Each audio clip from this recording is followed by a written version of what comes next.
Mike Wang on Twitter has been revealing some of the new badges that are going to be in NBA 2K20, so we'll go over all the confirmed ones. In a gameplay blog that came out yesterday, it said that there's going to be 80 badges, which is a lot more than we've had in the past. Looks like they're just going to split up the skills into various different badges. So one of the first ones he talks about is the Handle for Days badge. It's going to allow you to do more dribble combinations before your player gets tired and before he can start fumbling the ball. So in the blog yesterday, they were saying that you're not going to be able to spam your dribble moves anymore. And I even told you that probably wouldn't be the case, because here's a badge for everybody that wants to dribble. So obviously every dribbler is going to have this badge. They're going to be able to pull off more combinations. So I don't think much is going to change there, but we'll see, because they are saying that bigs are not going to be able to have access to the same animations, even jump shot animations. They're saying taller players, they're not going to have athletic jump shots. Next up is the Microwave badge. It's been redesigned and it's been changed to Hot Start. If you have this badge and can knock down your first jumper, you get a boost to your shot ratings for a period of time. The more shots you can knock down without missing, the longer you keep your boost. Quick First Step is another badge. This is for players like De'Aaron Fox, the super fast players. It's going to allow you to get by your defender with that first step. Then he talks about the Volume Shooter badge. It's making a return. In the past, the Volume Shooter was actually a negative badge, because if you didn't shoot with that player, then he would get cold. But Mike Wang says that this year it's a positive only badge, meaning it's going to help you if you do take a lot of shots, but if you don't take shots, you're not going to get cold.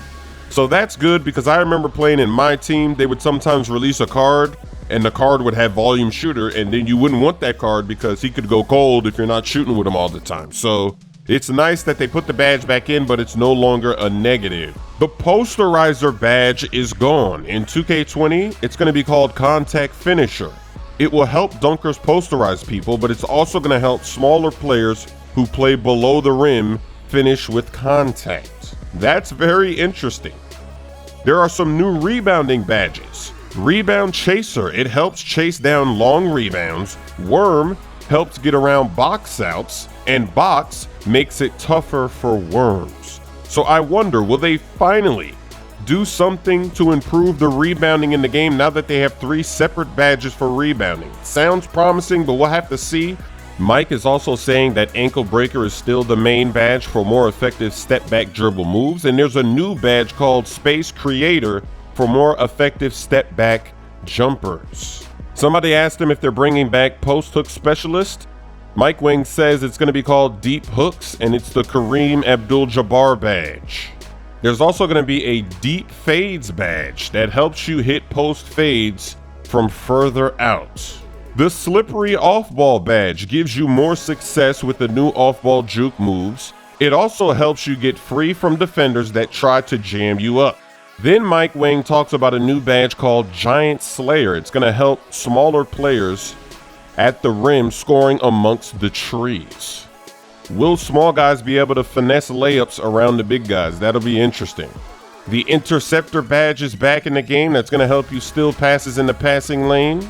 There's 2 defensive badges. The first one is called Clamps. It's for perimeter defenders for lockdowns. And then there's another defensive badge called Post Move Lockdown. That's for paint defenders.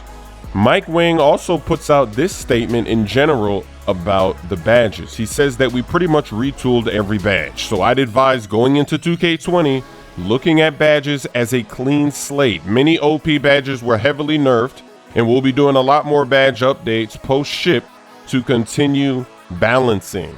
Mike is also saying that they tried to get rid of badges that nobody would ever want, like the Charge Card badge. That was a badge I would never even work on in practice. It was useless. You never see anybody taking charges in the game. They don't really have a good charge system, even though it is a part of the NBA and basketball, but they haven't quite figured it out in their game. So it makes sense to just remove it, because it doesn't seem like it does anything anyway. There's no more free throw ace badge, because free throws are now back to being an attribute that you can upgrade. That's a good sign. Limitless Range has been changed to Range Extender to boost 3s, but also deep 2s.